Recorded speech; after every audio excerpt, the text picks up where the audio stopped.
alhamdulillah kita kerjasama dengan BRI cukup bagus dan saat ini semuanya berjalan dengan baik dengan rakyat Indonesia.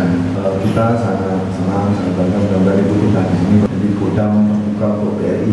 Dan juga saya terima kasih selama ini BRI juga ya banyak komunikasi dengan kita, sehingga harapan saya ke depan semoga ini tetap berjalan dengan baik dan mungkin lebih didekatkan lagi.